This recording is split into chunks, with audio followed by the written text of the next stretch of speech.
Pessoal, boa tarde para quem está aqui na plateia do auditório da FAPESP e para quem está na internet acompanhando o programa de divulgação científica Ciência Aberta, que é um programa em parceria da FAPESP com a Folha de São Paulo. A cada mês, a gente traz aqui no auditório da FAPESP pesquisadores para debater com a sociedade um tema específico. Hoje, a gente vai falar sobre mudanças climáticas globais, que já afetam a vida de todos nós, a minha, a sua. Com certeza, vocês já ouviram falar disso e já sentiram efeitos das mudanças climáticas globais.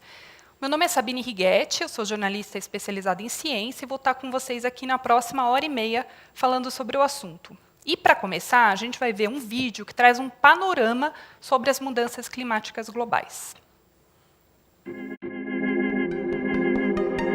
Entre 1995 e 2015, ocorreram no mundo quase 6.500 desastres naturais relacionados com o clima, que custaram um total de 606 mil vidas e afetaram mais de 4 bilhões de pessoas.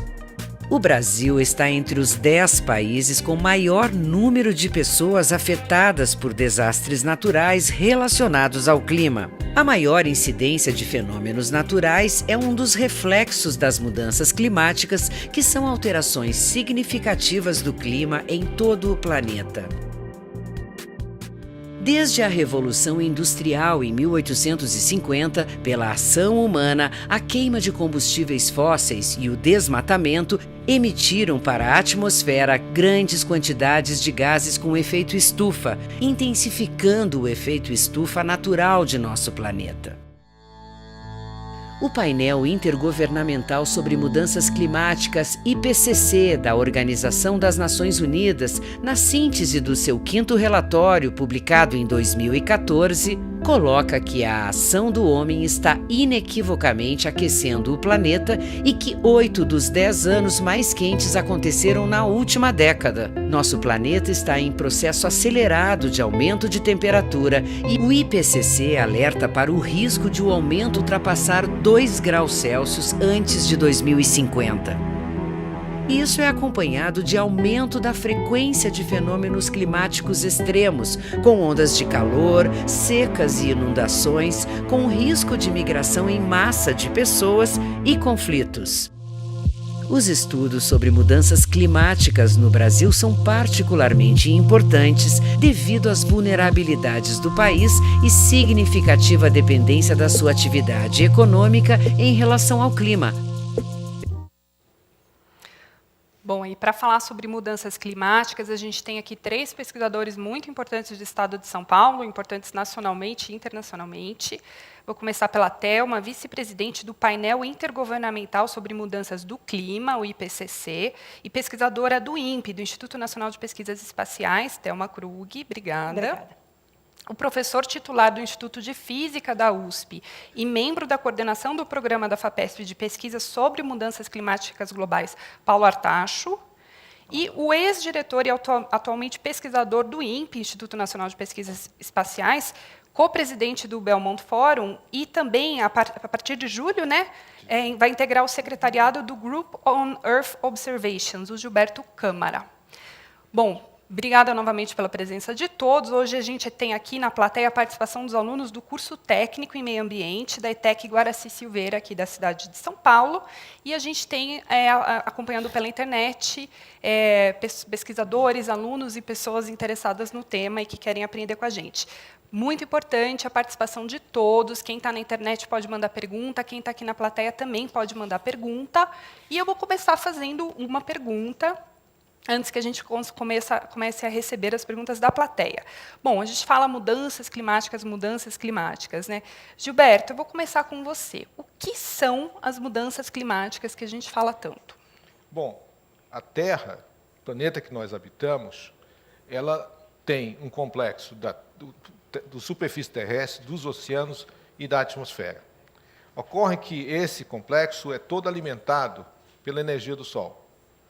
Então, quando o Sol aquece a Terra e a Terra manda de volta parte dessa energia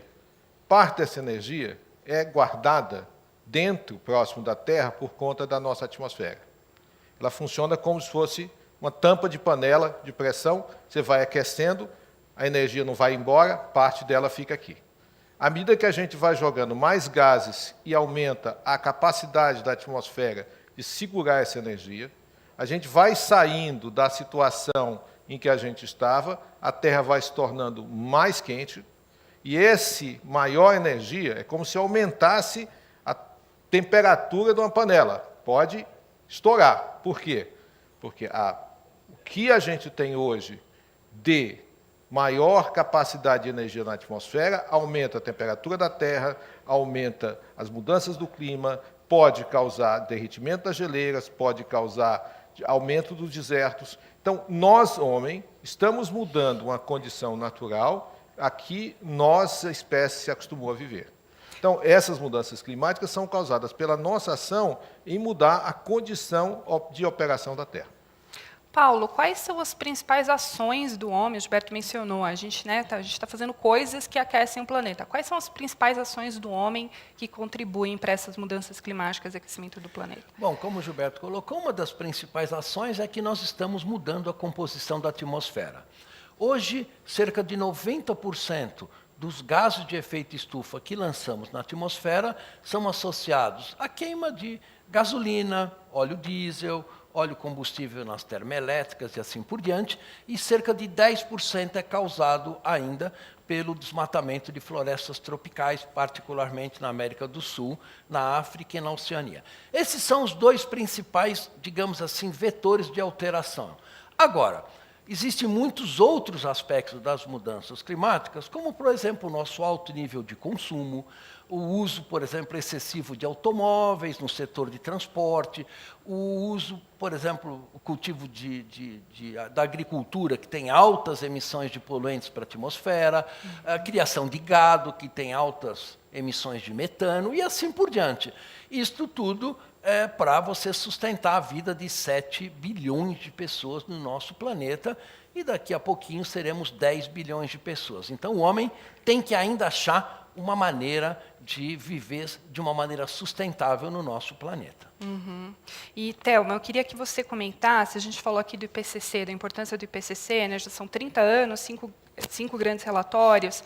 Você, como uma pessoa muito importante atuante no IPCC, o que é o IPCC? Qual que é o papel do IPCC? Então, vamos lá.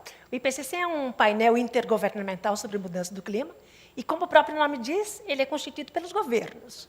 Então, hoje são 195 governos membros, né, do IPCC. O que o IPCC faz? O IPCC, ele foi criado em 88, vai fazer 30 anos, então, né, e foi endossado pela Assembleia Geral das Nações Unidas. Então, ele é responsável, na verdade, não em fazer pesquisa, mas fazer um trabalho de levantamento bastante compreensivo, né, abrangente, global, aberto, transparente, de toda a informação científica, tecnológica, né, e socioeconômica que existe no mundo inteiro. Então, o IPCC ele produz, a cada 7 anos, em geral, ele produz relatórios de avaliação. O último teve mais ou menos umas 7.500 páginas, trazendo, então, a ciência disponível mais atual no mundo inteiro, né? E uma característica bem interessante, sabendo que eu acho que é importante ressaltar, é que todo esse trabalho ele é feito por cientistas em um trabalho voluntário. Ninguém recebe por isso. Então, é um trabalho que exige mesmo a dedicação. Uma outra característica interessante é que a gente busca, então, ter esse balanço geográfico, ou seja, trazer a ciência não só dos países desenvolvidos, mas também uma mescla, né, da ciência dos países em desenvolvimento, a mescla de todo o conhecimento científico, e a gente procura também trazer, entre os autores que vão contribuir de forma voluntária, essa representação geográfica. E a gente também tenta, mas aí já é mais difícil, ter um balanço de gênero. Por isso que eu me assustei quando eu vi tantas meninas aqui. É mais difícil ter esse balanço lá. E a gente também traz novos pesquisadores. Ou seja, ainda tem mais homem. Mas... Lá tem mais homens, porque os próprios governos não nomeiam tantas mulheres. Normalmente, é 25% de mulheres nomeadas e 75% de homens. Então, os governos nomeiam cientistas que vão participar do IPCC. São os governos que nomeiam os seus pesquisadores e aí passam por um processo de seleção, processo esse para assegurar aquele balanço geográfico, né? E para você assegurar também que o expertise, né, que você precisa para fazer os relatórios esteja lá compreendida. Para mim, o IPCC é a ponte mais interessante que eu vejo entre os cientistas e os formuladores de políticas. É um exemplo perfeito. E por que eu digo que é um exemplo perfeito? Porque as minutas que são preparadas pelos cientistas, e no último relatório de avaliação, houve 850 pesquisadores de quase 90 países envolvidos. Tá? Então, essas minutas, elas passam por uma revisão dos governos e também de especialistas que se credenciam para fazerem esta avaliação. Depois nós vamos falar mais tarde de um relatório que está em elaboração agora. Houve 25 mil comentários do último relatório. Muita gente. Cada comentário desse ele tem que ser tratado pelos autores, né, e avaliado. Então, é bem legal. Não existe interferência política, certo? Mas, certamente, os governos têm a oportunidade de dizer está faltando essa literatura, vocês estão sendo prescritivos, né, nesse parágrafo, o que não pode, o IPCC tem que ser neutro nas suas colocações. Agora, deixa eu aproveitar que a gente está falando de IPCC. O IPCC fala de um aumento de temperatura em média de 1,5, né, 1,5 grau, 2 graus. Paulo, o que acontece? A gente pensava, né, hoje eu estava vindo para cá, está 21 graus. Eu falei, aumentar 2 graus, tudo bem, de 21 para 23. A gente tem esse raciocínio imediatista. Mas o que acontece com o planeta aumentando 2 graus? Olha, Sabrina, veja, até hoje, o aumento médio de temperatura do planeta foi 1,2 graus centígrados. Quando você pensa, um grau só, é muito pouco, né? Você só aumenta um pouquinho o ar-condicionado e você compensa isso. Agora, primeiro, isso é um aumento médio. O Nordeste brasileiro, por exemplo, de acordo com medidas de temperatura feitas pela EMET, aqueceu cerca de 2,5 graus já, porque as áreas continentais se aquecem mais do que as áreas oceânicas. Bom, quando você vê um aquecimento de 2,5 graus, você já fala, bom, isso aí já não é tão pouco assim. E as previsões são que, de acordo com as emissões que nós temos hoje, nós podemos aquecer o planeta ao longo deste século alguma coisa entre 3 a 5 graus, em média. Isso traz um aquecimento em áreas continentais que pode atingir valores acima de 5 graus. Então, você imagina um dia da tarde em Cuiabá, onde já tem uma temperatura de 41, 42 graus, você atingir 47, 48 graus. Então, aí já começa a ter um impacto muito grande, não só nas pessoas, nas atividades econômicas, na agricultura, por exemplo, e também no funcionamento dos ecossistemas, como, por exemplo, a floresta amazônica. 5 graus é o pior cenário. Veja, o pior cenário, em média, é 5 graus. Mas, como eu te coloquei, esses 5 graus em média no planeta significa que, por exemplo, no Nordeste brasileiro, podemos ter um aumento bem acima disso. Então, isso preocupa, evidentemente, todos os cientistas. Então, Sabrina, se eu pudesse só contribuir um pouquinho para isso, né? Quer dizer, como é que a gente projeta esse futuro, né? Ou seja, como é que a gente projeta o que nós vamos ter em termos de aquecimento em 2100, por exemplo? Que é o que hoje se fala nas negociações internacionais, né? Manter o aumento da temperatura bem abaixo dos 2 graus Celsius. Mas você pode projetar mais, né? E, na verdade, é bem mais factível que você estivesse acima desses 2 graus. E como é que você chega nisso, né? Isso é modelagem. Ou seja, são cenários que são construídos de como é que o futuro vai evoluir. Então, por exemplo, aumento de população, as tecnologias que estiverem disponíveis, a forma como os países vão se relacionar, financiamento. Você tem uma série de elementos que entram em modelagem. Então, a partir dessa construção de diferentes cenários de como o futuro poderá evoluir, você, então, projeta como é que isso poderá, então, afetar o clima em termos de aquecimento no futuro, né? Então, essa questão ela é interessante. E eu acho que durante a nossa sessão aqui nós vamos ter a oportunidade de elaborar um pouquinho mais. Mas só para vocês saberem como é que é isso. Então, esses modelos, o pior dos cenários, ele fala, olha, é bem uma situação bem crítica mesmo, um aumento de população muito grande, tecnologias que não são compartilhadas, não são desenvolvidas, não há inovação. Então, você continua num mundo muito, muito, muito crítico, que eu não acredito que vai acontecer. O mundo não vai se desenvolver dessa forma. Mas aí a gente pode ter dúvidas também se ele vai se desenvolver de forma a chegar numa temperatura dos 2 graus bem abaixo disso. É uma coisa que eu acho que eu espero que a gente consiga discutir aqui também. O Paulo comentou sobre a questão da ação do homem, né, o que a gente causa e emissão de gases. Eu queria que o Gilberto falasse um pouco sobre efeito estufa, que é uma questão, a gente toda hora lê na imprensa, cai no Enem, quer dizer, o que é o efeito estufa, como que o efeito estufa se relaciona com o que a gente está falando? Então, a analogia dá um pouco da panela de pressão. Se o Sol, por exemplo, aquece a Lua como aquece a Terra, mas a Lua é um planeta morto. O que acontece? A Terra existe porque nós temos uma atmosfera. Porque essa atmosfera que nós temos, ela segura o calor, não o calor que a gente recebe tanto calor quanto a Lua.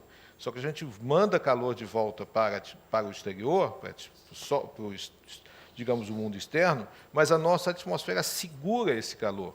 E é esse calor que dá a temperatura que aquece os oceanos, que aquece o planeta e mantém ele habitável.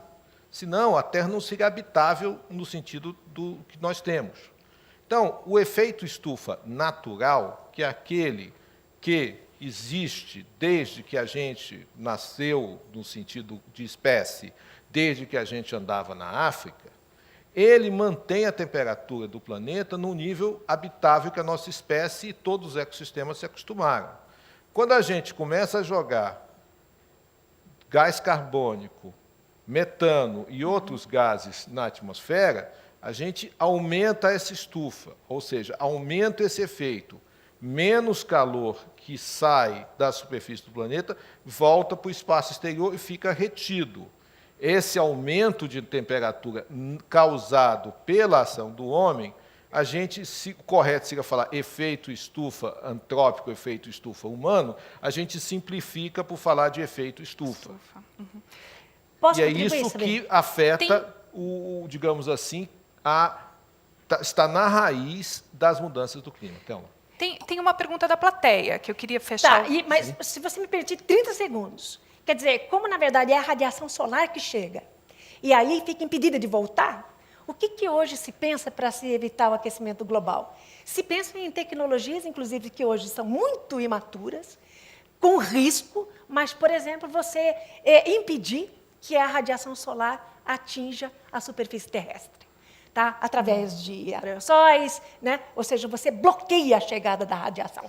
Estou falando isso só para você ter ideia das discussões no mundo científico, que estão evoluindo, extremamente imaturo, mas isso também faz parte das discussões no mundo científico. Já que a gente está falando de radiação, quem quer responder em 15 segundos para a gente fechar o bloco, a pergunta do Marco Antônio Araújo, da plateia. A camada de ozônio já foi recuperada? Então, a camada de ozônio ela está em processo de recuperação, né? Então, os clorofluorcarbonos, que eram gases que a gente usava na geladeira, descobriu-se mais tarde, que levou ao Prêmio Nobel de Química, descobriu-se que eles destruíam a camada de ozônio, e a camada de ozônio foi reduzida em cerca de 15% da sua espessura, e é por causa dessa camada de ozônio que nós estamos vivos aqui neste planeta, senão a radiação ultravioleta dificultaria muito o desenvolvimento da vida no planeta. Isto foi feito por um acordo internacional chamado Protocolo de Montreal, que fez com que se reduzissem drasticamente as emissões dos gases que destruíam a camada de ozônio. Isso foi assinado há cerca de 12, 15 anos atrás, e agora a camada de ozônio está se recuperando. É um bom exemplo de mostrar que, se a humanidade quiser resolver a questão, pode sim que tenhamos soluções para a questão do aquecimento global. É um ótimo exemplo. A gente vai para o intervalo agora de 2 minutos e a gente volta falando sobre os principais instrumentos e estruturas de monitoramento do clima.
Bom, dando sequência agora ao nosso segundo bloco aqui sobre o programa da FAPESP e da Folha de São Paulo sobre mudanças climáticas, a gente vai falar dos principais instrumentos e estruturas de monitoramento do clima.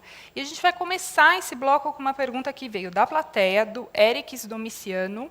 Espero que eu tenha falado certo. Ele diz o seguinte: existem cientistas que não acreditam que a ação antrópica influencia nas mudanças climáticas, mas que seja uma reação natural. Por que defendem essa teoria? Quem quer responder? Eu posso responder. Quer dizer, na verdade, você está baseado muito em informação, é objetiva, a ciência é objetiva.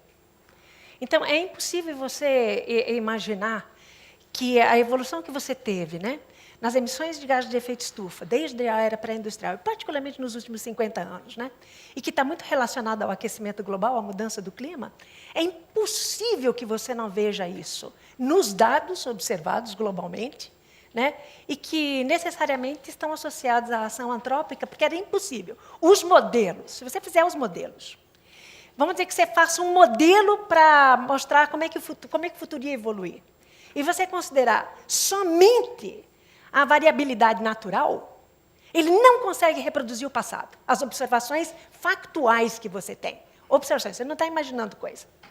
A hora que você coloca as variações naturais, a variabilidade natural, e mais a ação antrópica, bum! O modelo fica bem acomodado com as observações, ou seja, é impossível hoje você negar o papel e a contribuição do homem. Hoje é praticamente nula esta possibilidade. Nula. O IPCC, quando começou os seus relatórios, ele tinha dúvida dessa atribuição. Hoje, na evolução, depois de 5 relatórios, né, 30 anos depois, ele fala, não tem mais dúvida. Então, é bem interessante isso, não tem como negar. O Gilberto só quer complementar rapidinho? Não, uma pergunta que sai da sua pergunta é a seguinte: se não há dúvida da comunidade científica sobre as causas do aquecimento global, por que tem tanto cético por aí? A pergunta é por que o ceticismo vem da incapacidade de reconhecer que certos estilos de vida, principalmente, por exemplo, aquele praticado nas economias desenvolvidas, e principalmente o estilo de vida americano, é incompatível com a sobrevivência do planeta. Então, quando você acha que pode continuar gastando energia absurdamente, quando você acha que tem que dirigir carrões que consomem absurdamente óleo diesel ou gasolina e não quer mudar esse estilo de vida e não quer saber se isso prejudica populações que estão em outros países pobres, você arruma qualquer desculpa para não fazer nada, que é o que nós estamos vendo hoje no governo americano atual. Uma negação absolutamente que ela não é irracional, no sentido de ela tem uma razão de ser, e a razão de ser é a incapacidade de mudar um estilo de vida insustentável. A gente vai falar isso um pouquinho mais para frente no quarto bloco, e agora, ou seja, a gente vai aprofundar essa discussão. Agora eu queria trazer umas imagens para vocês, que a gente vai conseguir ver aqui, do projeto Go Amazon. Enquanto a gente vê essas imagens, eu queria que o Paulo falasse o que é esse projeto, e como que ele se insere aqui na nossa discussão. Então, o projeto Go Amazon foi um projeto financiado pela FAPESP e outras agências de fomento, que tentou estudar qual é o impacto de um centro urbano como a cidade de Manaus no funcionamento da floresta amazônica, né? A ciência ainda tem muito que aprender sobre como funciona a natureza. Isso é um processo que é praticamente sem fim. Então, o que nós tentamos entender foi como que existe uma simbiose entre as emissões da floresta, das árvores em particular, com a poluição urbana e quais são os produtos desta interação e quais são os impactos destes produtos no funcionamento do ecossistema amazônico. Então, nós observamos, por exemplo, que quando o ar puro da floresta passa pela cidade de Manaus, isso altera mecanismos de chuva, isso altera a taxa de produção fotossintética, isso altera a concentração de ozônio, que é um gás fitotóxico, e assim por diante. Então, o experimento foi desenhado para tentar entender melhor como se processa essa interação entre homem e natureza, no caso, o ecossistema amazônico. E Paulo, e quem quiser também complementar, qual que é a importância da gente ter modelos brasileiros ou sistemas de monitoramento que envolvam o Brasil quando a gente está falando de mudanças climáticas globais? Veja, modelos são representações que nós fazemos, né, do funcionamento climático e ambiental do planeta como um todo, incluindo aí as componentes socioeconômicas, e esses modelos são estratégicos para a gente poder prever o futuro do clima do nosso planeta, né? Não só o clima, mas também todo o desenvolvimento socioeconômico. E o Brasil faz parte desse esforço, né? E nós estudamos também, usamos os modelos como ferramentas para entender processos socioeconômicos e ambientais. O Brasil tem um papel de liderança muito grande, né, na questão científica em mudanças climáticas globais. Temos uma massa de cientistas muito atuantes e muito reconhecidos internacionalmente. E também utilizamos esses mesmos modelos que a Thelma falou, por exemplo, que são utilizados pelo IPCC, nos resultados e nas análises das nossas próprias pesquisas. Alguém quer complementar? E eu ainda queria voltar a essa questão da Amazônia, né, explorar um pouquinho mais. Por que é tão importante a gente se debruçar sobre a Amazônia, olhar especificamente a questão da Amazônia nas mudanças climáticas? Aí eu posso contribuir um pouquinho? Quer dizer, eu vou olhar sobre duas óticas, né? Primeiro, a importância realmente que a floresta tem. Eu vou falar da floresta porque ela realmente, depois nós vamos talvez entrar na questão do desmatamento, né, como tendo tido uma contribuição muito significativa para as emissões globais de gases de efeito estufa, né? Bastante reduzida agora. Eu olho, então, sobre essa ótica de a redução do desmatamento realmente contribuir na mitigação da mudança do clima global. Mas eu olho sobre uma outra ótica extremamente preocupante para mim, que é a vulnerabilidade das florestas à mudança do clima. Porque a mudança do clima ela vai intensificar a frequência e a intensidade também de alguns fenômenos, por exemplo, as secas, né, que a gente tem verificado na Amazônia. A gente não pode atribuir, existe uma palavra muito forte, né, no IPCC, que é a questão de atribuição. Qualquer fenômeno, eu posso atribuir aquele fenômeno à mudança do clima, uma inundação, um ciclone tropical. Eu posso atribuir aquilo à mudança do clima. O IPCC ele toma um cuidado, né, grande, né, porque os cientistas eles também têm esse cuidado de não necessariamente fazer essa associação direta ou entender aquilo como parte da variabilidade natural. Tá? Então, a intensidade que a mudança do clima vai trazer, vai intensificar a frequência de certos eventos, em particular as secas, e em decorrência das secas, a questão das queimadas, isso me traz uma preocupação enorme, porque, independentemente de qualquer esforço político que você possa ter de manter aquela floresta em pé, ela está vulnerável à mudança do clima e dificilmente você vai poder fazer alguma coisa. Então, esses são os dois lados da moeda, né, que eu vejo. Gilberto vai complementar, depois já emenda uma pergunta para você. Tem mais uma questão da Amazônia que a gente pode entender como algo positivo para a sociedade brasileira. A Amazônia representa, e todos os efeitos que aconteceram com o desmatamento, existe o fator desmatamento como a parte de emissão de gases de efeito estufa. Mas existe também um valor que a Amazônia representa para a sociedade brasileira. E o fato de, quando eu corto a floresta, emito efeito estufa e ocupo com bois, um monte de bois, 100 mil bois, eu estou tendo uma apropriação, de certa forma, privada, de algo que é um recurso natural mundial que está sob a nossa guarda. Então, há um aspecto positivo na discussão da Amazônia, que é trazer para vocês, alunos que estão aqui, para a plateia, a consciência de que existe uma finitude de recursos. Não dá para eu botar 200 mil cabeças de gado sem cortar um pedaço da floresta e sem perder a biodiversidade. Os recursos naturais são finitos e nós não somos donos da Amazônia, nós somos apenas cuidadores dela para gerações futuras. Então, há um efeito muito positivo da existência da Amazônia como um marco cultural, social, intelectual do desenvolvimento sustentável no Brasil. E eu acho que isso é bom para nós. Gilberto, vou aproveitar, já que você já está falando, fazer uma pergunta para você. Bom, o INPE, para quem não conhece, fica em São José dos Campos, Cachoeira Paulista, no interior de São Paulo, concentra vários dos principais instrumentos, né, de monitoramento do país, do clima. Queria que você falasse sobre um pouco quais são esses instrumentos, como eles funcionam. Esse é um outro dos aspectos que nos ajuda, no planeta como um todo, a entender a questão das mudanças globais, é o fato de que há um desenvolvimento tecnológico muito positivo no Programa Espacial Mundial. Quer dizer, os satélites levam gente à Lua, mas o principal uso, eu diria, dos satélites não é levar astronauta, é monitorar o nosso planeta. Então, a capacidade de ver o que acontece com a Amazônia, com os oceanos, com a criosfera, é hoje algo extremamente importante mundialmente.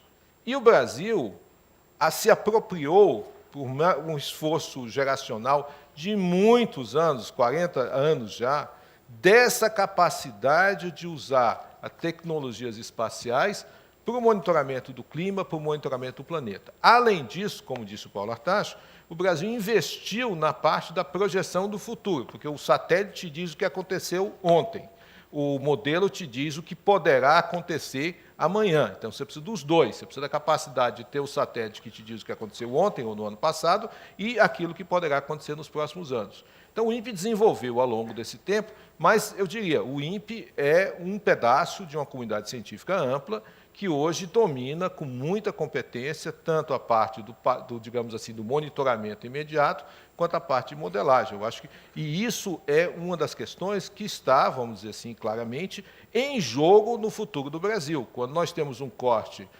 orçamentário absurdo, como que aconteceu recentemente, hoje sobrou para a FAPESP ser um dos poucos locais onde há um financiamento sustentado de pesquisa no Brasil.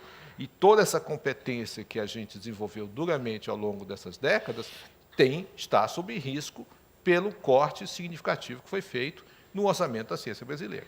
Para emendar, eu queria perguntar para o Paulo, uma pergunta que, na verdade, chegou aqui para mim. Como a gente aproveita esses modelos climáticos que são gerados pelos sistemas de monitoramento que o Gilberto estava falando?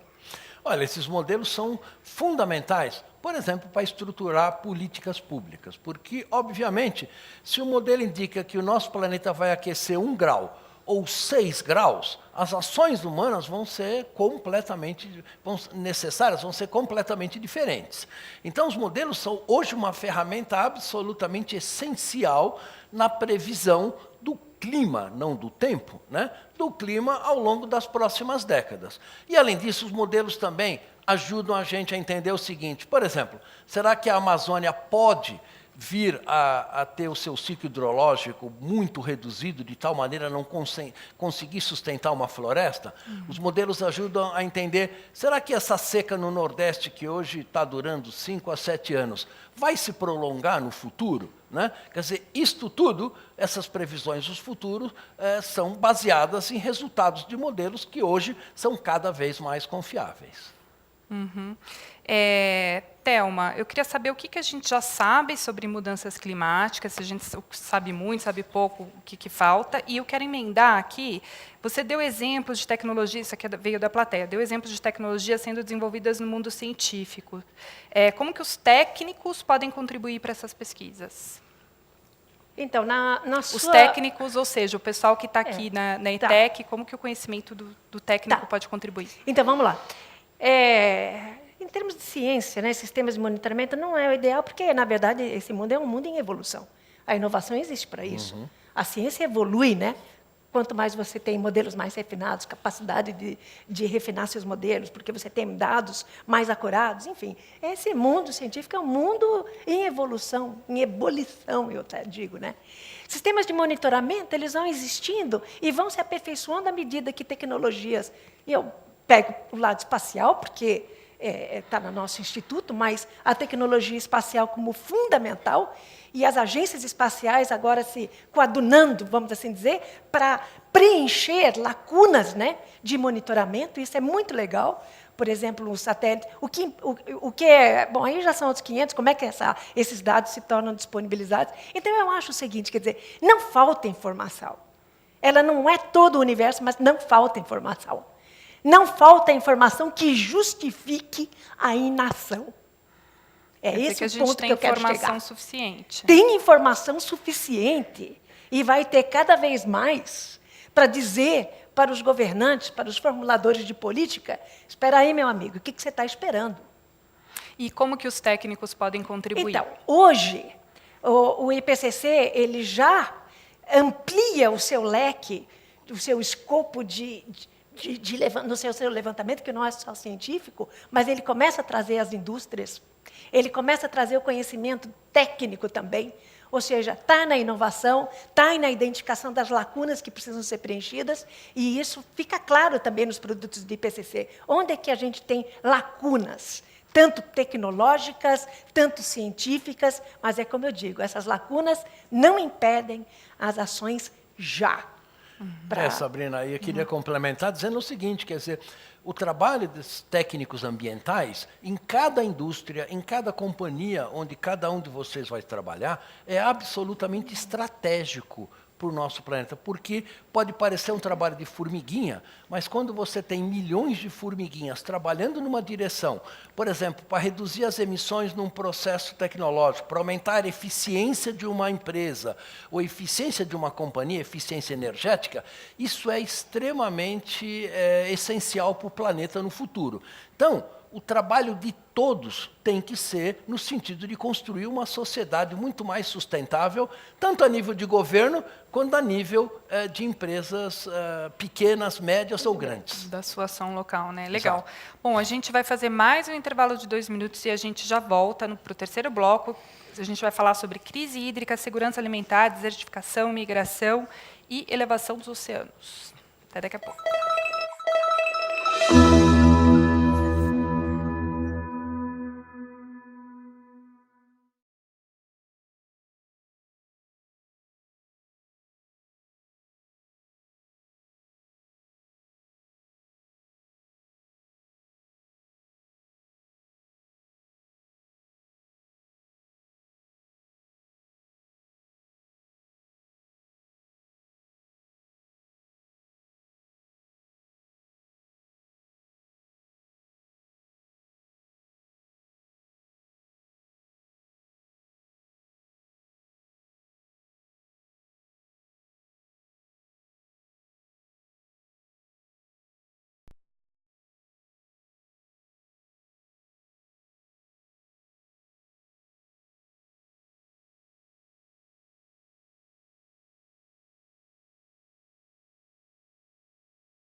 Está agora no terceiro bloco do Ciência Aberta sobre Mudanças Climáticas, e a gente tem visto que os extremos climáticos e os desastres ambientais têm se tornado cada vez mais comuns, né? A gente acompanha praticamente diariamente pela imprensa. E a gente vai ver agora o que o José Marengo, que é um pesquisador coordenador-geral do Centro Nacional de Monitoramento e Alertas de Desastres Naturais, ligado ao Ministério de Ciência, Tecnologia, Inovação e Comunicações, vai falar sobre isso. As temperaturas podem chegar a aumentar de 2, 3 graus, em algumas áreas 4 graus, já até o final deste século. A distribuição de chuvas mostra que os extremos de chuva podem ser mais intensos. Ou seja, a tendência atual pode continuar a intensificar. Ou seja, podemos ter chuva concentradas em poucos dias, mas separados por períodos secos muito quentes. E, obviamente, também os impactos que possa ter na população, não? Frequências de ondas de calor mais frequentes, tempestades mais intensas, e alguns colegas do INPE mostram que a frequência de raios também tende a aumentar. Então tem todo um cenário bastante, eu não digo catastrófico, não? Porque todo mundo diz que aquele que trabalha com mudança de clima é catastrofista. Não. É o que pode acontecer, ou seja, aquilo que acontece agora, só que mais frequente e mais intenso. E aí, obviamente, recursos vão começar a faltar. Água, agricultura, saúde também, transporte, todo de alguma forma vai ser impactado por esses extremos de clima, porque o clima do futuro parece ser um clima mais extremo. Bom, eu já vou começar com uma pergunta que veio para mim da Jennifer Souza. Eu não tenho nada a ver com isso, eu sou vegetariana, mas eu não tenho nada a ver com isso. A pergunta é, a criação de gado é problemática no contexto das mudanças climáticas? Como lidar? Uma pergunta voltada para a segurança alimentar. Veja, primeiro, o setor da agricultura como um todo, né, tem altas emissões de gás de efeito estufa. Né? Particularmente dois gases, no caso da agricultura, quer dizer, além do CO2, óxido nitroso e metano. A criação de gado é uma das maiores fontes globais de metano, que é um gás de efeito estufa que tem um poder de realização de efeito estufa muito maior do que o do dióxido de carbono, CO2, que é o principal gás de efeito estufa.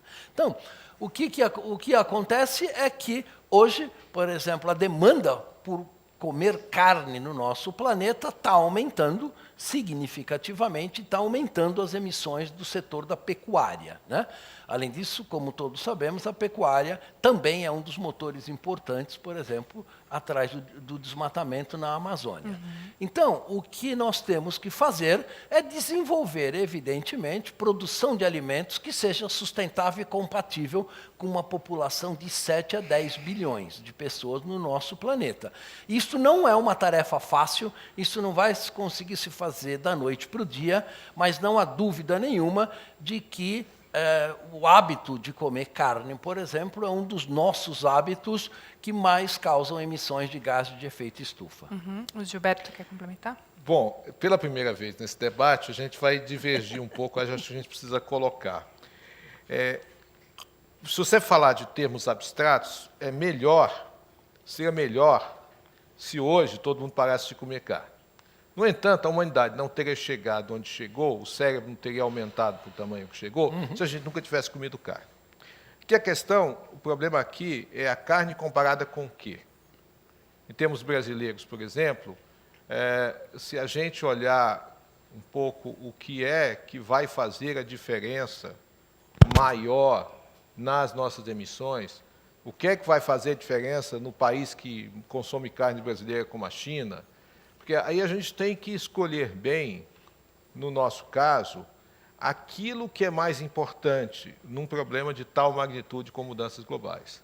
Então, particularmente, eu, que não sou vegetariano, mas também não como carne todo dia, mas não sou vegetariano, acho que a ênfase muito grande na questão da carne não é, na minha opinião, e sei que os cientistas também divergem, o problema maior que a gente enfrenta em termos de emissões globais. Eu estou muito mais preocupado com as emissões de energia do que as emissões de pecuária, até porque eu entendo que num país como o Brasil é importante que a gente tenha o dinheiro que vem da carne, da exportação de alimentos, para sustentar um crescimento brasileiro, para melhorar as condições de nossas cidades, que não só emitem desnecessariamente muitos gases, mas que causam uma desigualdade enorme no país.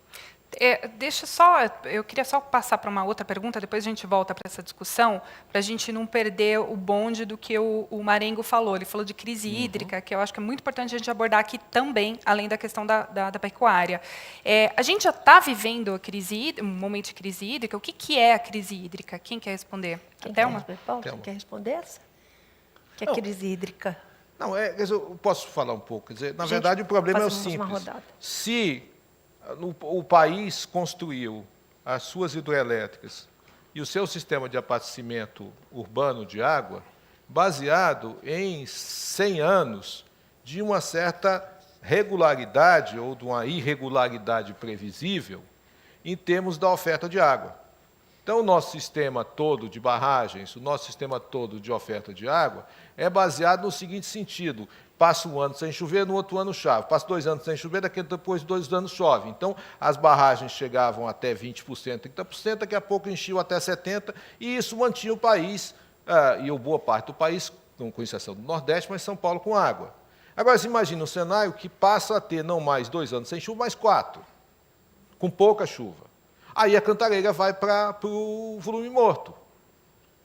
Aí a gente vai ter problema da geração de energia das nossas hidroelétricas. Então, o nosso sistema todo de abastecimento de água e de geração de energia hidroelétrica foi montado para um cenário climático que não é o que está acontecendo hoje e não é nem pouco o que os modelos climáticos estão prevendo.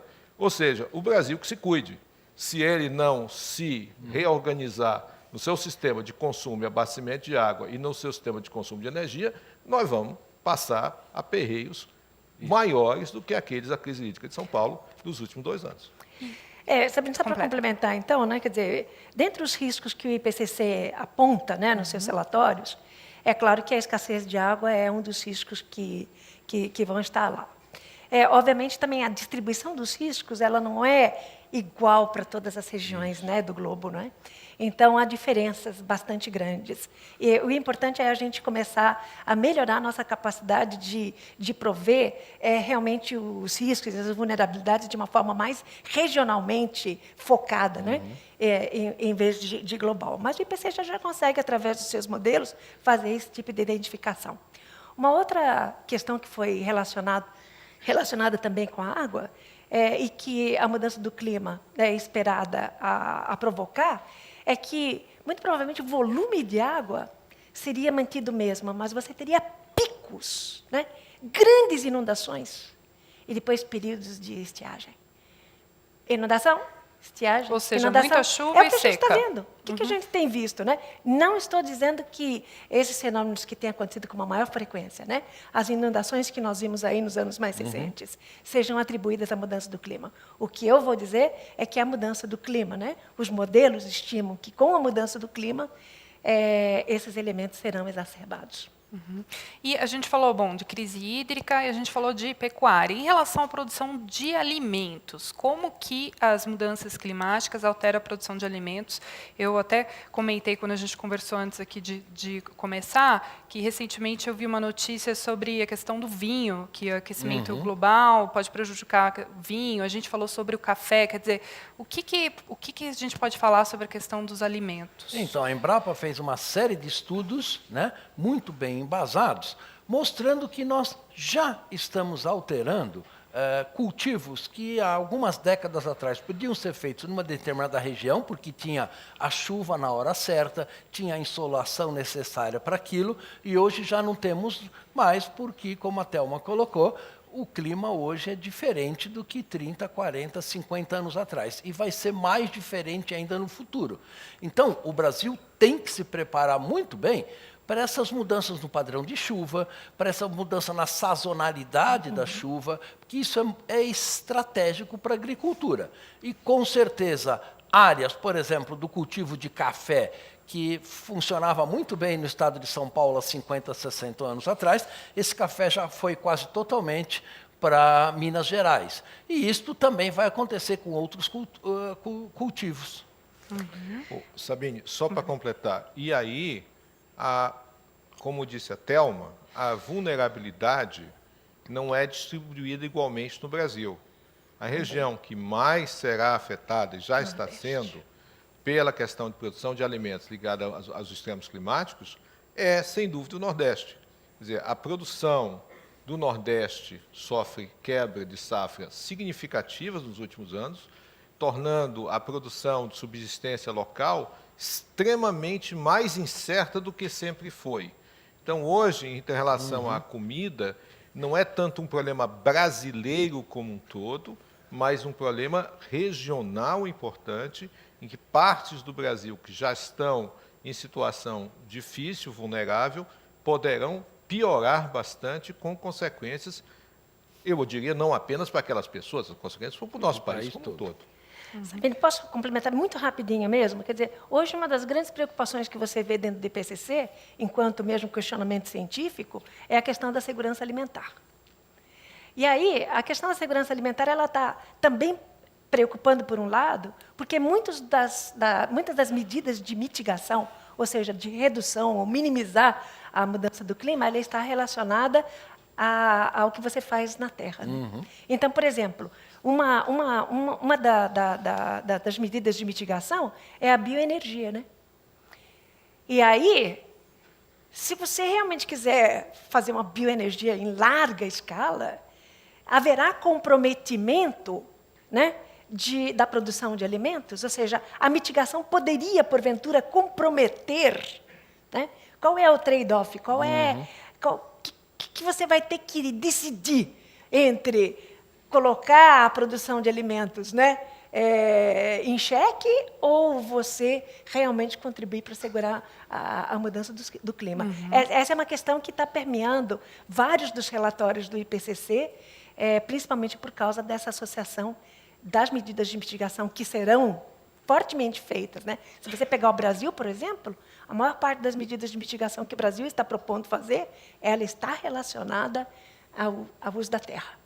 Reflorestamentos de larga escala, redução do desmatamento ilegal para zero. Redução não, desmatamento ilegal zero na Amazônia em 2030. Ou seja, você começa a falar... E aí? E aí? Como é que eu faço uma administração disso, né, com a necessidade de produção, não só de alimentos para o Brasil, mas o Brasil como um produtor mundial, né, de alimentos, que é, como eu vejo, o grande nicho, né, do Brasil. Tem uma pergunta da plateia, do Vinícius Pescuma. Ele pergunta se o aquecimento global atinge a Terra igualmente ou em áreas específicas, em alguma área específica. E a gente pode trazer isso para o Brasil também. Como que ele não atinge igualmente. Já tem alguns países que já estão sofrendo um aumento de temperatura média de superfície maior do que aquela que você tem na média. Né? Alguns já estão com 1,5, quando a gente fala de 1,2 para o aquecimento médio. Né?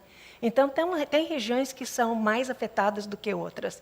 Assim como você tem, por exemplo, como o Paulo estava falando, você tem a média do aquecimento, a média da elevação do nível do mar, mas aquilo não se distribui uniformemente no planeta. Então, algumas pequenas ilhas já estão se sentindo afundadas, certo? E aí nós talvez falemos isso numa parte mais para frente, dos conflitos que a gente vai ter com essa questão de deslocamento por conta da mudança do clima. Né? A Jaqueline Santos também pergunta como as mudanças climáticas afetam a fauna e a flora. Quem pode falar? Afetam bastante. Por exemplo, no caso da flora, né, digamos assim, o período de floração de uma particular espécie está muito ligado com a entrada das estações do ano e o aquecimento global e as mudanças estão mudando muito. Né? E tem um aspecto interessante, por exemplo, que algumas plantas são polinizadas por determinados insetos. E o tempo em que a planta está florescendo agora e o tempo onde o inseto está pronto para fazer a polinização, que há 100 anos atrás ou 50 anos atrás eram muito similares, hoje já estão ficando mais distantes, e com isso você já é possível observar dificuldades na polinização de uma série de espécies. Então, afeta, sim, muito a flora. A fauna, por exemplo, posso falar da fauna marinha, né? Os oceanos já aumentaram 1 grau de temperatura média e já tem 4% a menos de oxigênio dissolvido nos oceanos, e eles estão 30% mais ácidos do que eram antes da Revolução Industrial. O que acontece com isso? Isso já está afetando de uma maneira muito grande, não só os corais, que é o mais conhecido, mas, na verdade, toda a fauna e a biota dos oceanos. Então, isso é uma coisa que nós temos que se preocupar, sem dúvida nenhuma. Aproveitando o gancho de oceano, a pergunta para fechar esse bloco: o que se prevê de aumento de nível do mar? E quais são os impactos, né, desse aumento do nível do mar nas regiões costeiras? Até uma falou das pequenas ilhas, mas em regiões costeiras de maneira geral. O que se prevê, quais são os impactos? Veja, o nível do mar médio, né, como a Thelma colocou, o médio não significa muita coisa, já aumentou 24 centímetros. Tá? Mas algumas regiões, inclusive da costa brasileira, o nível do mar já aumentou 60 centímetros. Né? Isto já causa um aumento na erosão, já causa inundações mais frequentes quando você tem, por exemplo, uma ressaca no mar, e já está trazendo danos muito grandes. A gente fala do Brasil, mas vamos lembrar que a maior parte da população mundial vive em áreas costeiras, depende dos recursos que o oceano pode dar para essas pessoas, e, evidentemente, isso é uma grande vulnerabilidade brasileira. Então, as previsões do IPCC mostram que o nível do mar, dependendo da região, pode subir de 80 centímetros a 1,5 metro. Então, você imagina uma cidade, por exemplo, como o Rio de Janeiro, com um aumento do mar, digamos, da ordem de 1 metro ao longo deste século. Então, isto é uma preocupação que o Brasil tem que ter muita preocupação com isso. Sabine, só para complementar, quer dizer, toda essa variação que a gente está falando, né, ou seja, um aumento médio ou uma variação que a gente possa ter no aumento do nível do mar, ela está relacionada aos cenários que eu comentei previamente, né? O pior cenário é o business as usual, ou seja, você imaginar que o mundo vai continuar como está agora, ninguém faz nada, todo mundo acha que está tudo muito legal. E esse é o pior cenário que a gente pode ter, e é o cenário que vai provocar as maiores alterações, tanto no aumento da temperatura média global, quanto no aumento médio do nível do mar. A situação que ameniza muito esse risco, né, são os modelos onde você tem um esforço de mitigação hercúleo, que é hercúleo, não sei nem se é possível, para que você chegasse num aquecimento médio global no final desse século, bem abaixo de 2 graus Celsius. Nós já estamos com 1,5, ou seja, vai precisar muito esforço, muito mesmo. Tá. Bom, no próximo bloco a gente vai falar sobre os impactos das mudanças climáticas na segurança da saúde e na infraestrutura urbana. A gente volta em 2 minutos.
A gente segue agora no 4º bloco do Programa de Divulgação Científica Ciência Aberta da FAPESP e da Folha de São Paulo sobre mudanças climáticas. E agora a gente vai assistir um breve depoimento do Paulo Saldiva, que é um cientista da USP, em que ele fala dos riscos do extremo frio, do extremo calor, da seca e da umidade. Vamos acompanhar.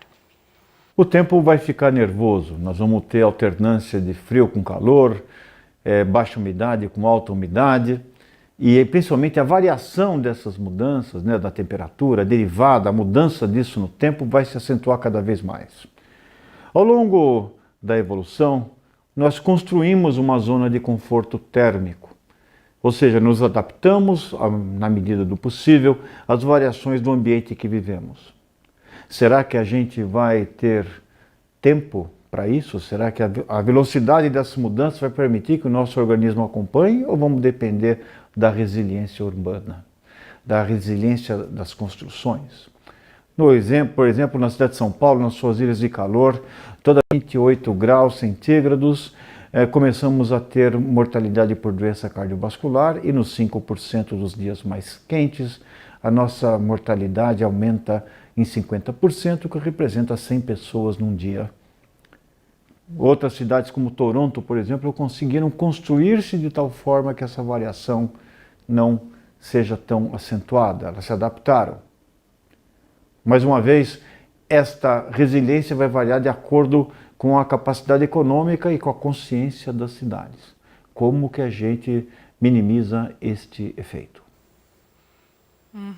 O Paulo Saldiva, ele mencionou a questão, a Toronto, né, uma cidade canadense que está se adaptando. Que outras cidades a gente pode mencionar que estão se adaptando às mudanças climáticas e alguma brasileira? Olha, essa questão da adaptação, quer dizer, obviamente, goste a gente ou não goste, nós vamos ter que se adaptar o mais rapidamente possível às mudanças climáticas que já estão aí, né? E, evidentemente, este processo de adaptação vai ter que envolver saúde, vai ter que envolver produção de alimentos, eventos climáticos extremos, como a gente já falou no programa.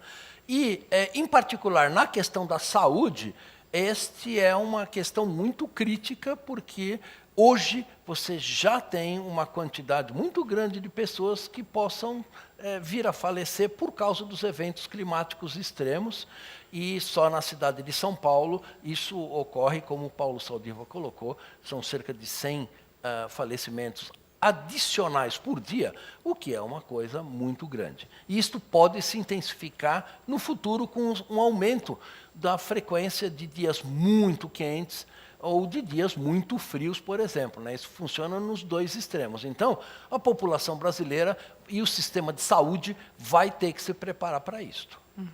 Ou seja, aumenta a mortalidade nos extremos, né? Quando está muito frio. Exatamente. E a gente consegue citar algum exemplo de alguma adaptação que esteja sendo feita em termos de infraestrutura numa cidade como Toronto? Consegue citar Por um exemplo, exemplo aqui? você pega a Holanda. A Holanda, para sua sobrevivência, depende de diques, né? Eles estão fazendo isso há dezenas ou centenas de anos, né? Então, é um país que cerca de 60% da sua área está abaixo do nível do mar.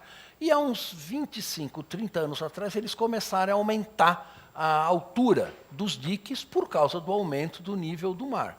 Só que, é importante salientar, eles têm recursos financeiros, técnicos e científicos para fazer isso. Exigir que um país, por exemplo, como Gana na África, tá certo? Ou como Bangladesh, faça essa mesma adaptação com a mesma eficiência, com recursos financeiros que eles não têm, vai aumentar a desigualdade no nosso planeta e pode se tornar uma tensão social, econômica e política muito grande no planeta, essa diferente capacidade de adaptação às mudanças climáticas dos países ricos versus os países pobres. É um complemento. Se eu puder só complementar, tem essa questão importante agora, né? O papel das cidades agora na questão, a contribuição das cidades para você mitigar ou fazer com que a mudança do clima seja diminuída. Eu queria que você explicasse o que é mitigação. Então, no IPCC você tem duas respostas, né? Medidas de resposta que a gente chama à mudança do clima. Uma é a adaptação. Ou seja, como é que eu me adapto à mudança do clima? A gente já falou um pouquinho aqui, na agricultura, você já antecipar que, por exemplo, alguns cultivos não vão ser mais favoráveis a crescer numa determinada localidade, vai mudar para outro lugar, enfim, isso é adaptação, né? E a outra é mitigação, ou seja, o que você pode fazer para reduzir as emissões que contribuem para você evitar a mudança do clima ou para você aumentar a remoção dos gases de efeito estufa da atmosfera. São as duas formas que você vê que a gente chama de mitigação da mudança do clima, né? Então, se a gente olhar, hoje existe um foco bastante importante na contribuição das cidades, né? E eu achei muito interessante, nós tivemos há 2 meses atrás um evento do IPCC, foi muito legal, porque ele falou justamente sobre cidades e mudança do clima. E uma coisa que foi muito recorrente é que às vezes a gente pensa nas cidades, aí a gente pensa nas edificações, na questão do transporte, na mudança do modal de transporte. Mas um assunto que foi recorrente foi nas desigualdades sociais que você tem na cidade. E como é que você chega a estes núcleos, né? A essas comunidades que não têm capacidade para se adaptar. Né? Tem uma capacidade muito menor, quer seja porque não tem informação, quer seja porque não tem a capacidade de ter acesso a tecnologias que permitam com que elas se adaptem, e não tem dinheiro também. Então, essas comunidades são muito mais marginalizadas, né? Então, pensar nas cidades é pensar no todo, na redução dessas desigualdades sociais. E eu estou gostando muito que o IPCC, nesse ciclo que termina em 2023, que nessa produção desse novo relatório, fala muito de desenvolvimento sustentável, erradicação de pobreza, e isso é fundamental. Você está aí com as ODS, né, os Objetivos do Desenvolvimento Sustentável, onde o 13, né, se refere a você aumentar as ações de mitigação, ou seja, de ações, né, para prevenir a mudança do clima. Mas você tem várias outras relacionadas. A redução de pobreza. Ou seja, a mudança do clima, quando ela vier, ela vai exacerbar a pobreza. E ela vai criar novos bolsões de pobreza, principalmente naquelas comunidades mais vulneráveis, independentemente de serem de países desenvolvidos ou de países em desenvolvimento. Muita gente tem chamado a atenção, principalmente da gente que vem de países em desenvolvimento, que a gente defende, né, enfim, essas desigualdades, porque a gente vem de países em desenvolvimento, e eles dizem, essas diferenças não estão só nos países em desenvolvimento, elas existem em todas as partes do mundo, né? Então, eu acho que isso é uma coisa interessante da gente olhar. A cidade como um todo, né? Como é que a gente vai fazer a questão de cidades sustentáveis, né? Que atinjam os objetivos do desenvolvimento sustentável, que inclui aí a questão de tratar a mudança do clima. Tem muita pergunta aqui da plateia, da internet, sobre questões de saúde. Eu vou juntar duas aqui, a Rebeca Mendonça e a Tainá Oliveira. Elas perguntam quais são os danos que o aumento da temperatura causará à saúde, né, que a gente falou, o aumento de temperatura causa mais mortalidade, e como as mudanças climáticas afetam os seres humanos, ou seja, como que afeta, né, o corpo, o organismo. Veja, tem várias... A resposta é complexa, tá? Mas é importante salientar, por exemplo, que as mudanças climáticas estão alterando vetores que transportam doenças, né? Como, por exemplo, dengue, chikungunya e várias dessas doenças que a gente mal ouvia falar há 30, 40 anos. Elas não ocorriam em determinadas regiões, mas hoje estão começando a ocorrer. Por exemplo, malária está começando a ocorrer no sul da Europa, né? Por quê? Porque o clima mudando leva os vetores que transportam essas doenças para novas regiões, né? No caso do corpo humano, nós, como o Paulo Saldiva falou, a gente tem uma faixa tolerável, digamos assim, de temperatura que nos faz bem. Agora, por exemplo, no Paquistão, esse ano, foi reportada medidas de temperatura de 52 graus centígrados, né? Então, se a pessoa mora numa casa que tem ar-condicionado e pode ficar naquele ar-condicionado, digamos assim, ela até consegue sobreviver. Mas você imagina uma pessoa, por exemplo, que vive numa casa rural, sem condições, enfrentando temperaturas de 52 graus centígrados. E isto pode começar a se tornar cada vez mais frequente. Então, isso afeta muito a saúde humana, isso afeta toda a nossa estrutura socioeconômica, na verdade. Uma pergunta da plateia também, do Clóvis Bonacordi, eu vou fazer para o Gilberto. É uma pergunta muito, muito interessante. A mudança climática é irreversível, né? A gente está conversando aqui, causará danos catastróficos, de acordo com o que a gente viu. Mas, no campo político, não há um consenso a curto prazo. Como resolver esse impasse se não há tempo? Bom, acho que primeiro a gente deve evitar a palavra catastrófica, porque ela será catastrófica dependendo de nós. Então, acho que a gente tem que evitar a situação do tipo, não dá para fazer nada. Então, é uma decisão que não é a catástrofe, a magnitude daquilo que vai nos afetar, depende da sociedade como um todo, em última instância, de cada um dos seres humanos. Esse é o primeiro ponto. A questão do consenso político é bem interessante, porque, na realidade, o que se conseguiu em Paris foi algo inédito. Os países assinaram e concordaram no mais alto nível de seus representantes no consenso de que é preciso combater o aquecimento global. Então, vamos dizer, veja que é um avanço extremamente significativo que países tenham dito isso. Se eles estão cumprindo ou não, você se coloca numa situação, por exemplo, do Brasil, os brasileiros podem cobrar do governo brasileiro, como os americanos podem cobrar do governo Trump, de que, olha, meu amigo, você se comprometeu lá em Paris, agora cumpra. E a mesma coisa também, que eu noto, acho que é tão importante quanto, a adoção dos Objetivos de Desenvolvimento Sustentável pela ONU. É um consenso político fantástico do ponto de vista de que os países concordaram que pobreza é um problema. Isso parece trivial, mas não é.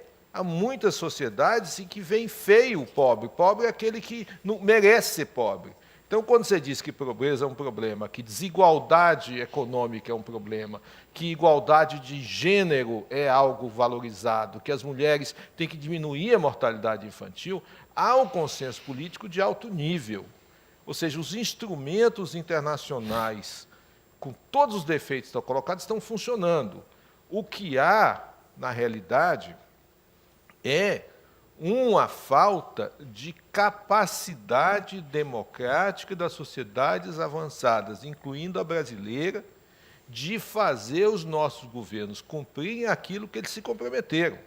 Então, eu acho que tem um déficit democrático muito mais interno do que na escala das Nações Unidas. O consenso político global existe. A capacidade das sociedades de apertar os seus países e dizer agora você vai ter que cumprir, não dá para você fugir, é que depende muito mais da consciência de que não é uma catástrofe.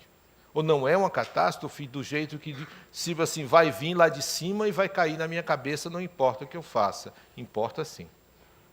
Quer dizer que a questão é muito menos o consenso e mais as ações, né? É muito menos o consenso internacional que existe, muito mais o déficit democrático do fazer, que os cidadãos fazerem que os países cumpram aquilo que se comprometeram. Agora, tem um aspecto, Sabrina, se você me permite, que eu acho assim, interessante também, né, dentro dessas discussões internacionais. Você tem a Convenção do Clima, que é o fórum, né, para a discussão global dessa temática da mudança do clima. E o Acordo de Paris, né, em 2015, ele foi interessante porque ele foi a única forma pela qual ele foi aprovado em tão pouco tempo. Ele tirou aquela questão de ter-se meta de redução, como houve no Protocolo de Kyoto para os países desenvolvidos, né? Então, ele fez algo que começou a partir de dizer cada país vai dizer como ele pode contribuir para mitigar, ou, né, para aquela questão da mitigação da mudança do clima. O que você pode fazer? Sem colocar meta, sem nada. Bom, cada país, então, colocou. Todos os países colocaram, foi muito interessante. Houve uma adesão quase que total, né? Uns mais, outros menos. O Brasil foi bastante audacioso, como o Gilberto já falou.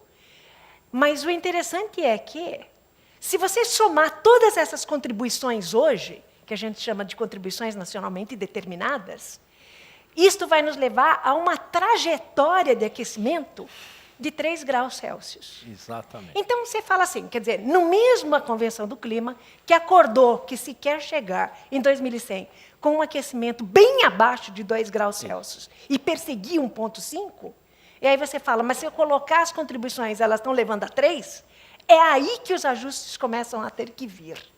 O interessante foi que, claro, ainda está nessa questão de da capacidade de implementação das ações que foram colocadas. Muitas delas foram colocadas sem restrição, sem condicionantes. O Brasil colocou sua contribuição sem condicioná-la, enquanto vários outros países disseram eu vou conseguir reduzir se tiver dinheiro para isso, se eu tiver tecnologia para fazer isso, e assim por diante, né? O que o Brasil falou foi, eu vou fazer uma redução de 37% com relação às nossas emissões de 2005 em 2025 e 43%, incondicional. E se houver condições, aí eu vou fazer mais. Agora, a capacidade do Brasil fazer isso, ele não estabeleceu exatamente como ele vai fazer isso. Ele deu sugestões de como ele acha que ele vai fazer. Mas ele tem flexibilidade de poder fazer ações na energia, muito embora, como eu já disse, a maior parte das ações estão bastante concentradas no setor de uso da terra, assim como vários outros países em desenvolvimento. A gente está entrando um pouco na área das políticas públicas, que é o tema do 5º bloco. Tem várias perguntas aqui em políticas públicas, pelo jeito é o assunto preferido. Claro. Eu só queria fechar esse bloco com uma pergunta da plateia, que ela é da Regiane. Ela diz o seguinte, que ela vai muito à Ilha Comprida, no litoral sul. E que desculpa, não sei se é da plateia essa pergunta, mas a Regiane diz o seguinte, que ela vai à Ilha Comprida, ela tem uma percepção que a costa está sendo engolida pelo mar. Isso é resultado do aumento da temperatura? Então, eu quero juntar e perguntar o seguinte, o que a gente vê de catástrofe, de situações extremas, é sempre resultado de aumento de temperatura? Não. Os eventos climáticos extremos sempre ocorreram e vão continuar ocorrendo naturalmente.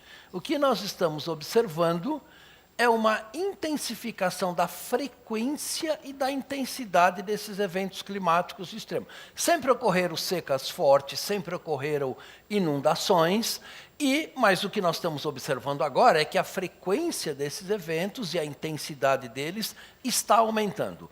No caso do aumento do nível do mar, por exemplo, que ela está observando em Ilha Comprida, isso nós estamos observando em todo o planeta, é causado porque a água ela se dilata com o aumento da temperatura. Então, conforme os oceanos estão ficando cada vez mais quentes, o nível dos oceanos está aumentando. E uma segunda componente do aumento do nível do mar é o derretimento de geleiras continentais, como, por exemplo, nos Andes, né? Onde o aumento da temperatura está diminuindo a área dessas geleiras, então a quantidade de água armazenada nos ecossistemas terrestres está indo mais agora para o oceano, causando o aumento do nível do mar. E isto é um processo lento, é um processo que é muito difícil de parar, mesmo que nós hoje vamos estacionar nossas emissões de gás de efeito estufa, o nível do mar vai continuar subindo. E isso é uma preocupação muito importante. Bom, a gente fecha esse 4º bloco, a gente volta para o último bloco para falar sobre políticas públicas, finalmente, mitigação, estratégias e adaptação. Daqui 2 minutos.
A gente volta para o último bloco do nosso programa Ciência Aberta sobre mudanças climáticas, da Folha de São Paulo e da FAPESP.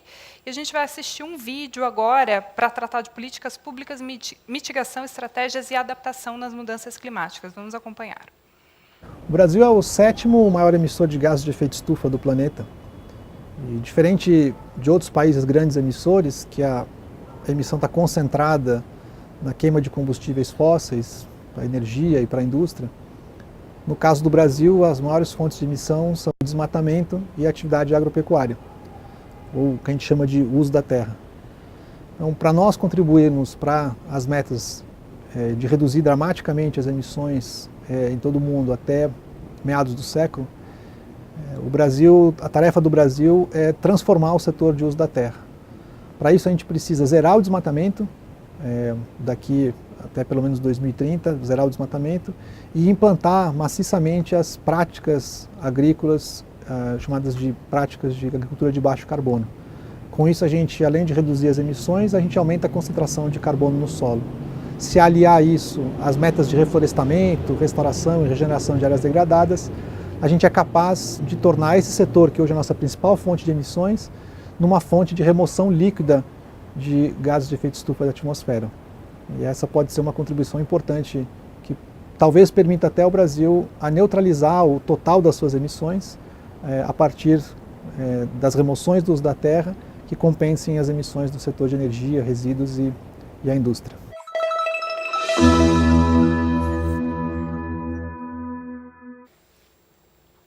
Começar com o Paulo esse bloco. Paulo, o desmatamento tem um papel importante, né, nos números citados pelo Tasso, no que diz respeito ao uso da terra. Eu queria que você explicasse como que cortar a árvore lá na Amazônia afeta o clima e a nossa vida aqui. Veja bem, a Amazônia, assim como todos nós, somos feitos essencialmente de carbono. Carbono e água, na verdade. Tá? Então, quando você derruba uma árvore, queima esta árvore, né, basicamente você está transformando aquele carbono daquela árvore em dióxido de carbono na atmosfera que causa o efeito estufa. E a Amazônia é um gigantesco, é o maior reservatório de carbono em qualquer área continental do nosso planeta. Ela tem cerca de 450 gigatoneladas de carbono armazenada no ecossistema. Bem, como o Tasso colocou, uma fração desse carbono está sendo destruído, né, do ecossistema amazônico e jogado para a atmosfera, e a gente pode reverter esse processo no sentido de investir maciçamente em reflorestamento, né, que é uma das obrigações do Brasil no Acordo de Paris, e sequestrar de volta parte deste carbono emitido. Então, isso seria uma contribuição brasileira enorme para a redução das emissões de gás de efeito estufa. Já que a gente está falando de redução de gases de efeito estufa, eu vou emendar com a Thelma. Thelma, quais são as melhores estratégias para reduções de gases de efeito estufa numa esfera global e numa esfera nacional, como a gente estava falando aqui? Então, eu gosto de dizer que quando você está perseguindo essa temperatura bem abaixo de 2 graus Celsius, 1,5, não vai ter melhor estratégia, vai ter que usar todas as estratégias, certo? Mas se olhar um pouquinho mais pragmaticamente, a gente vai ver que a maior parte das emissões globais elas vêm do setor de energia. Então, eu viria em duas linhas praticamente, ou seja, uma redução na demanda, né, de energia, quer seja em transporte, nos edifícios, nos processos industriais, e veria também uma redução nas emissões relacionadas ao suprimento de energia, né? Eu vejo essas duas áreas como áreas fundamentais para que você realmente possa avançar. Eu já falei, o setor de uso da terra, ele é um setor vulnerável, né? As florestas são vulneráveis e eu tenho uma preocupação bastante grande. E sempre digo o seguinte, que não adianta você fazer a mitigação extremamente profunda no uso da terra se você não estiver fazendo paralelamente nos 70% ou 75% das emissões que advêm do setor energético, né? Então, não adianta, não vai resolver, né? Então, eu acho que isso ajuda mais ou menos a responder. Tem que ir tudo em paralelo. Tá? Cada um tem que se sustentar no outro. Não adianta fazer nem um pouquinho aqui, nem um pouquinho ali. Tem que olhar com um olhar holístico, de que tudo agora vale. Gilberto, a gente falou um pouquinho no bloco anterior sobre o Acordo de Paris, né, que foi firmado no ano passado, e o Brasil, no Acordo de Paris, se comprometeu a reduzir 37% das suas emissões de gases de efeito estufa, né, que a gente estava falando aqui.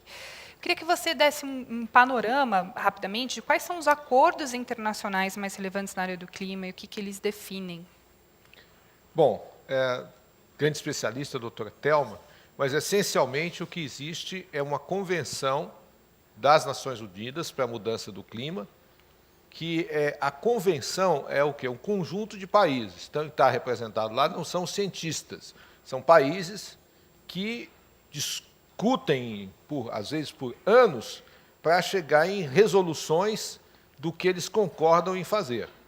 Então, o Acordo de Paris é um acordo vinculado à Convenção das Nações Unidas de Mudança do Clima, no qual os países concordaram em almejar, no máximo, o aquecimento do planeta em 2 graus, sinalizando um desejo de um aumento ainda menor.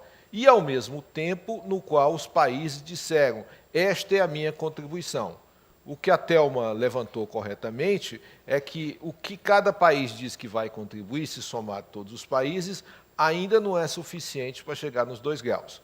Mas, essencialmente, o fato dos países estarem reunidos, isso vale das Ilhas Maldivas aos Estados Unidos, da Rússia ao Chile, os países estão lá, estão representados, são negociações longas, penosas, mas que o país diz, olha, eu me importo com o clima e vou fazer alguma coisa. Então, nesse sentido, a Convenção das Nações Unidas de Mudanças Climáticas é o mais importante, não é a única. Existem 2 outras convenções que têm relevância não tão direta sobre as mudanças climáticas, mas têm relevância sobre o planeta. É a Convenção das Nações Unidas sobre a Biodiversidade, que tem metas específicas de preservação da biodiversidade, e a Convenção das Nações Unidas sobre a Desertificação. Ela tem menos glamour, mas ela também toca num ponto extremamente importante que está diretamente relacionado com as mudanças globais, que é seu impacto sobre a desertificação. O Brasil faz parte de todas elas, negocia em todas elas, é ativo em todas elas, tanto pelos seus diplomatas quanto pelo suporte científico que se dá ao governo brasileiro pelos cientistas como o Paulo, como a Thelma, como mim. Sabine, 1 minuto, menos. Só para o pessoal entender, Gilberto falou que essas negociações no âmbito internacional levam, às vezes, anos. Isso se deve ao fato de que essa convenção ela está debaixo das Nações Unidas e as decisões são por consenso. São 195 países que têm que concordar, né, na forma como vão fazer as coisas. Né? Então, esse é um ponto número 1. O segundo ponto, que é um ponto fragilíssimo, né, principalmente para os países em desenvolvimento, é aquilo que eu falei, a questão da condicionalidade de suas ações. Ou seja, quem paga esta conta? Se os países em desenvolvimento não são os maiores responsáveis pela mudança do clima que já está aí, por que eles têm que arcar igualmente com o ônus agora de tentar refrear o aumento da mudança do clima?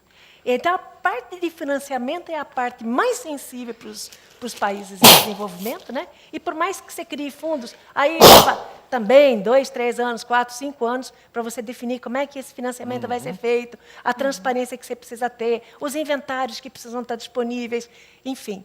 Há uma complexidade inerente no sistema de negociação internacional debaixo das Nações Unidas que não existe fora dela. Agora, emendando o que a gente está falando, né, dos países, consenso, a gente falou de Paris, tem uma pergunta da plateia. O Guilherme ele fala assim, olha, a decisão do Trump de abandonar o Acordo de Paris pode influenciar outros governos a fazer o mesmo? Paulo, quer responder? Veja, o Trump está fazendo isso, veja, não é por ele próprio, é porque ele está defendendo os interesses da indústria do carvão americano, né? Quer dizer, como a Thelma colocou, os interesses econômicos por trás dessa questão de mudanças climáticas globais são muito, muito, muito grandes, né? Então, se trata de simplesmente a indústria da energia, a maior indústria do planeta como um todo. Então, o que o Trump está fazendo olha, eu vou defender os interesses de quem financiou a minha campanha política, que foi basicamente a indústria do petróleo e a indústria do carvão. Felizmente, o Trump está muito isolado do ponto de vista internacional. Nenhum outro país realmente foi atrás, digamos assim, da posição do Trump. Muito pelo contrário, muitos países falaram, ok, eu vou estudar aumentar a minha obrigação de redução de emissões para compensar a saída do Trump do Acordo de Paris. Então, isso está isolando os Estados Unidos, é o único país hoje que não aderiu ao Acordo de Paris. Ele aderiu inicialmente, mas depois saiu, e felizmente não houve esta contaminação, mas isso só mostra a dificuldade de você conciliar um acordo internacional com tantos interesses econômicos gigantescos envolvidos por baixo. Sabe, 30 segundos. Apesar do Trump ser... Trump é Trump, certo? Mas os governos estaduais, eles não estão indo atrás da decisão federal. Os Ou governos seja, estaduais dos eles Estados têm Unidos. seus próprios planos de ação, Califórnia. de mitigação, são ativos, vão também na convenção, mostram que estão... certo? Que, enfim, que eles não estão assinando embaixo. O segundo ponto que eu acho importante, que os países não vão sair, é porque não é só impacto econômico negativo. Você tratar a mudança do clima também traz oportunidades. Traz oportunidades. A E China é é um sob este lado, é sob esta lógica, e principalmente oportunidades para o desenvolvimento sustentável. É aí que sabe, o cheque da questão mesmo. Se você está assinando os Objetivos de Desenvolvimento Sustentável, etc., etc., essas coisas vão migrar para uma coisa só. Ou seja, não é só a mudança do clima, é você fazer as coisas de forma sinergística, né? E que vão levar depois a uma compreensão, acho que... por isso que eles não abandonam. Já que a gente tem a gente está falando de mudanças climáticas e decisões, né, em relação às mudanças climáticas, eu queria que o Gilberto contasse rapidamente o que é o Belmont Forum, aproveitar para a gente falar disso aqui, e como que ele se relaciona com as decisões de mudanças climáticas, e depois vou passar... Falei rapidamente porque a gente tem um monte de pergunta da plateia, então agora vai... É rápido. O Belmont Forum é uma coalizão internacional das agências de pesquisa, como a FAPESP, para financiar os cientistas a pensarem nas mudanças ambientais globais. Os cientistas estão sendo incentivados cada vez mais a sair da torre de marfim da academia e entender quais são as necessidades que são prementes para que se dê política pública correta para ajudar a diminuir os problemas que nós vamos ter nas próximas gerações. Tem uma pergunta aqui que chegou pelo Facebook, da Daniela Fernandes, que ela fala o seguinte: eu gostaria de ter uma reflexão dos palestrantes sobre as possíveis ações individuais para mitigar as mudanças climáticas. Isso a gente conversou. Ou seja, o que a gente está falando aqui de Trump, de governo, mas o que eu, na minha vida, posso fazer? Olha, eu poderia dizer para a Daniela o seguinte: você pode fazer bastante coisa, né? Porque o seu... Veja, tem vários níveis. Nós precisamos de ações de governo, como a gente está falando aqui. Imaginar que cada um dos 7 bilhões de pessoas individualmente, sozinhas, sem políticas públicas, vai resolver essa questão? Não vai. Agora, você pode dar a sua contribuição muito importante, né? Como? Reduzindo as suas próprias emissões, reduzindo o seu uso de recursos naturais. Então, por exemplo, em vez de trocar de celular todo ano, se você trocar de celular a cada 3 anos, você está emitindo menos gás de efeito estufa. Se você andar de bicicleta, em vez de usar carro ou transporte coletivo, você está reduzindo as suas emissões. Então, há muita coisa que nós podemos fazer a nível individual, mas vamos sempre lembrar que políticas públicas a nível governamental são essenciais. Por exemplo, em São Paulo, reduzir o número dos 7 milhões de automóveis que tem na cidade é estratégico para a cidade reduzir suas emissões de gás de efeito estufa, e para isso nós precisamos eleger governantes que tenham um compromisso com melhor transporte coletivo para a população e assim por diante. Saber bem O Gilberto, rápido. eu queria complementar. Gilberto, Minha função é Então vai. simples. Ponha sempre etanol, se você tiver um carro. Troque todas as lâmpadas da sua casa. Use o sol e não a secadora. Apague todas as luzes quando você não estiver usando. Não ligue ao ar-condicionado enquanto você aguentar. E vote num candidato comprometido com o desenvolvimento sustentável. Ok. Boa. Thelma, quer contribuir? Não, Quer bem 30 rápido, bem segundos? rápido. Quer dizer, hoje não se fala... a gente está sempre falando de bem menos de 2 graus de aquecimento global, né? E não existe, né? Você desvincular isso de também ter uma mudança comportamental, padrões de consumo significativamente alterados. Então, eu acho que assim, quer dizer, eu também me policio, né? Dá trabalho pra caramba, né? Mas, por exemplo, eu pergunto, eu vou lá para a FAPESP, não vou com o meu carro, porque tem um ônibus que vai me levar lá, daí eu vejo como é que eu vou. Mas é interessante você ver, porque cada hora que você vai fazer uma coisa, você pode perguntar, isso dá para fazer de uma maneira diferente? Sabe? Só um exemplozinho, bem simplesinho, né? Por exemplo, lá em casa, o pessoal que cuida do meu pai, imagine, veio deles, né? Pô, você está falando de sustentabilidade, você está usando um saquinho plástico que não é biodegradável no banheiro? Não dá para trocar por saquinho de papel? Pô, no dia seguinte. No dia seguinte. E- Você entendeu? É legal. Você pensar se dá para fazer diferente, sabe? E para a gente fechar o bloco, como que o setor industrial pode contribuir? Puxa bastante, né? Quer dizer, a questão aí é que o setor industrial é um setor reativo. Hoje, o que acontece é o seguinte, o que faz falta hoje é um governo brasileiro que coloque o dinheiro no lugar certo. Em lugar de dar isenção para empresários de impostos de qualquer jeito, ele poderia dar isenção para os empresários modernos que estão se reorganizando para produzir de forma mais sustentável.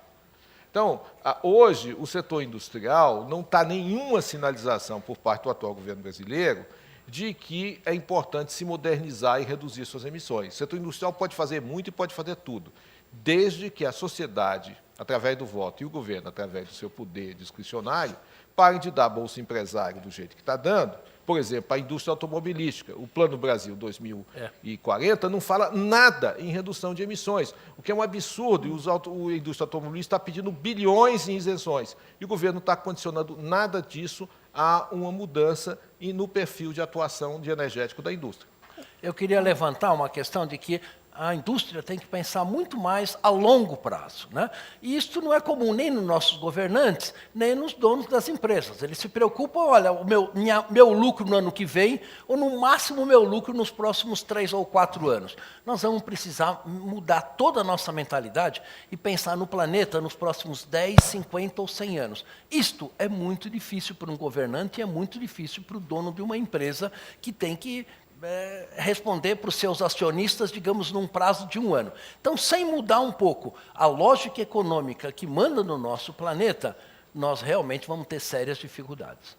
Thelma, quer finalizar os 30 segundos finais? Não, você tem outra pergunta? Não dá mais tempo.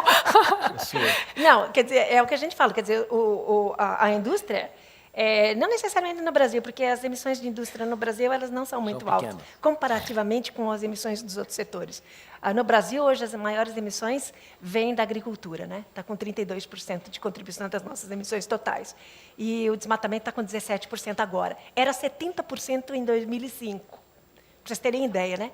Em 2005, 70% das nossas emissões eram por conta do desmatamento, praticamente, né? E agora é a agricultura. Então, o processo industrial no Brasil, ele ainda tem uma contribuição relativamente pequena. Isso não justifica que, com o desenvolvimento que você prevê, que todos os países em desenvolvimento vão ter, você não consiga mudar os moldes e prover meios de você produzir de uma forma diferente. E não é só o processo de produção, é o que você produz e como aquele produto pode depois ser reusado, reciclado, retudo, assim tá? Circular, né?